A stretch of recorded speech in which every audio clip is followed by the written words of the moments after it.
We're here in Rio de Janeiro, and I guarantee you this will be an unforgettable experience as you get to taste the food, the culture, have experiences with the historical aspect of Brazil. That's right, one of the major parts of the African diaspora. And guess what? We want you to join us here in Brazil. The views are amazing, the food is spectacular, and the experience is unforgettable. And the only thing that's missing is you. Join us.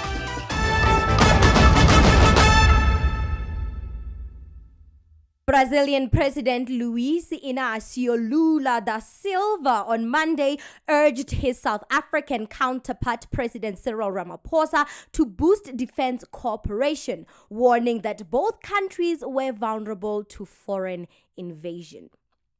Both Lula and the visiting Ramaphosa have been critical of the war against Iran waged by the United States and Israel.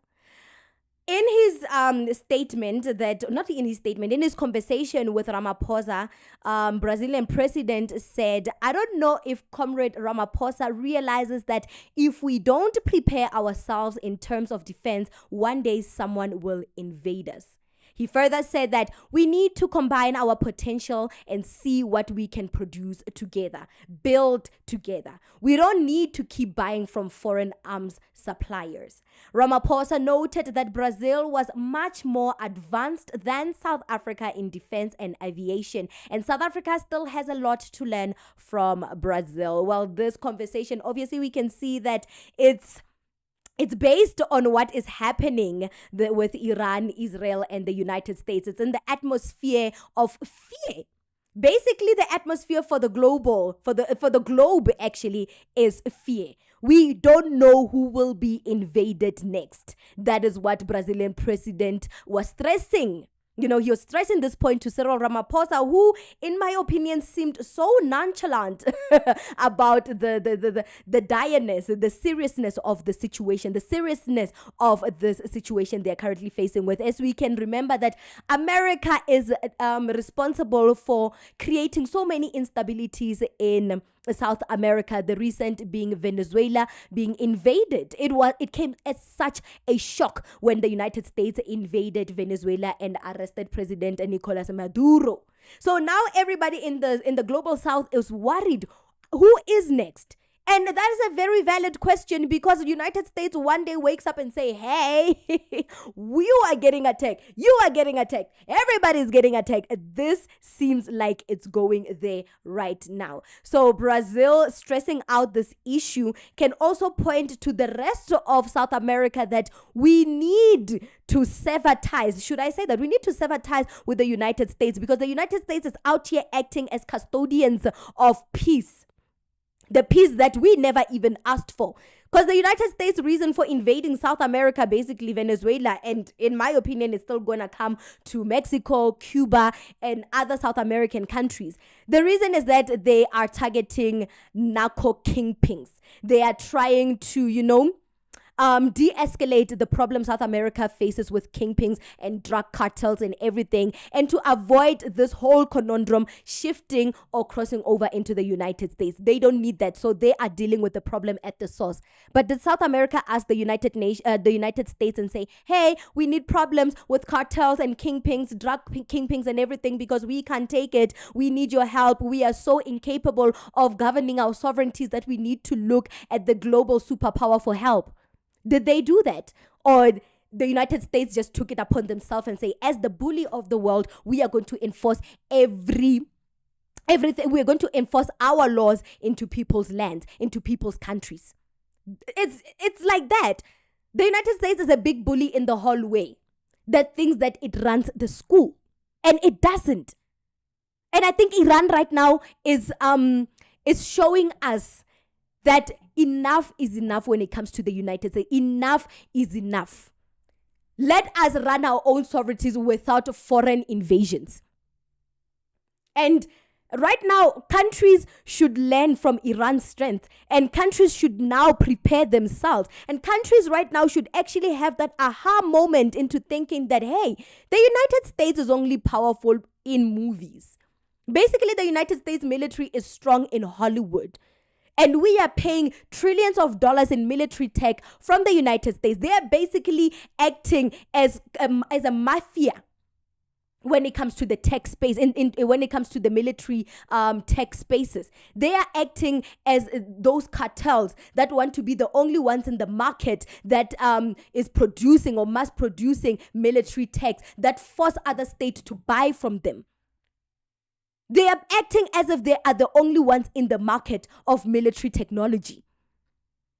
So people, especially in the Persian Gulf, the UAE, Dubai, and all of those ones that were attacked by Iran as of recent, they should see that their bases were destroyed in 48 hours, yet they spent trillions of dollars buying military technology, from military weapons and technology from America.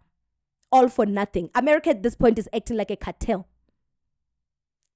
as a mafia.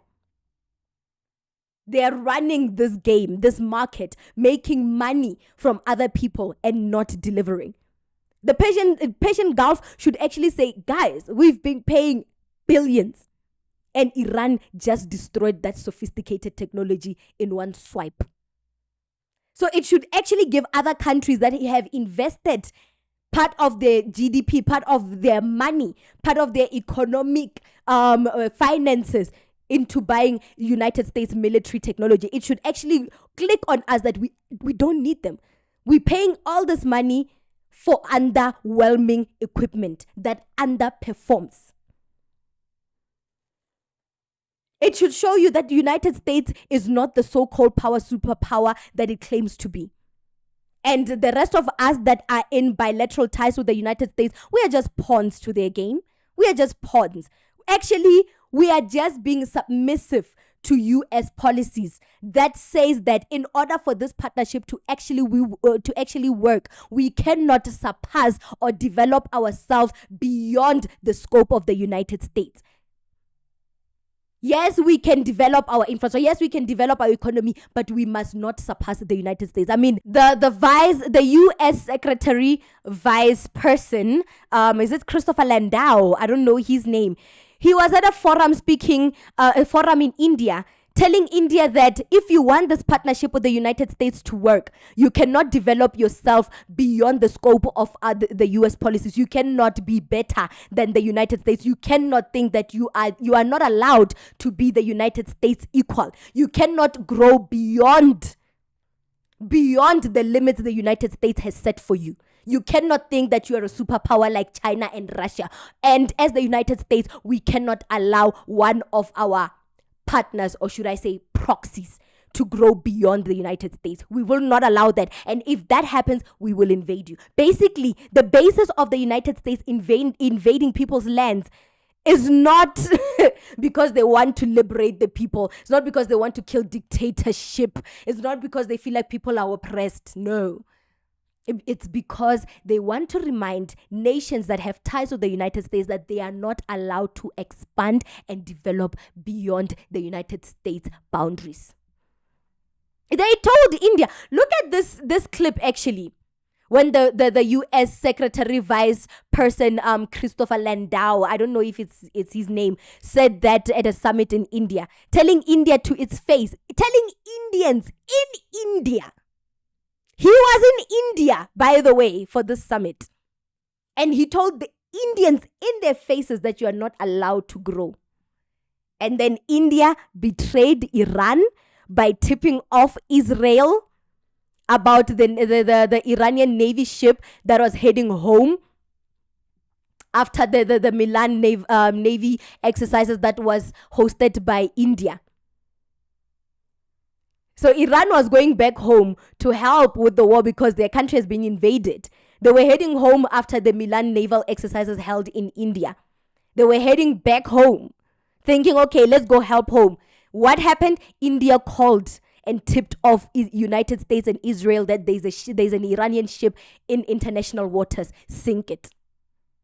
And they did. So basically, Basically, Indians love being slaves. It looks like it is true. You will never grow beyond the walls of the United States.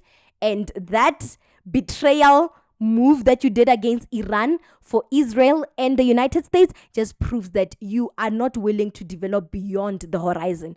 You are willing to stay a developing country and still rely on the United States so that you can sustain this partnership. That is betrayal at the ultimate level. And to think that India is part of BRICS and Iran is part of BRICS really need to reassess their partners at this point. We need an emergency meeting to reassess partnership with certain countries, especially India. Check out this clip when the Vice U.S.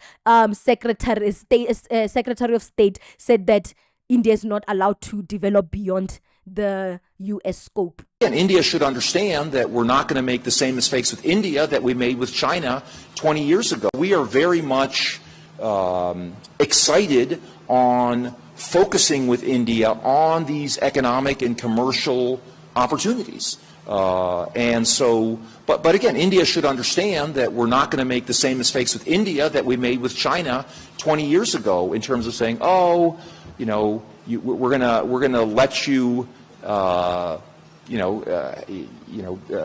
be able to develop all these markets, and then the next thing we know, you're beating us in a lot of commercial things. We're going to make sure that whatever we do, it's fair to our people, because ultimately we have to be accountable to our own people, just as the government of India has to be accountable to its people.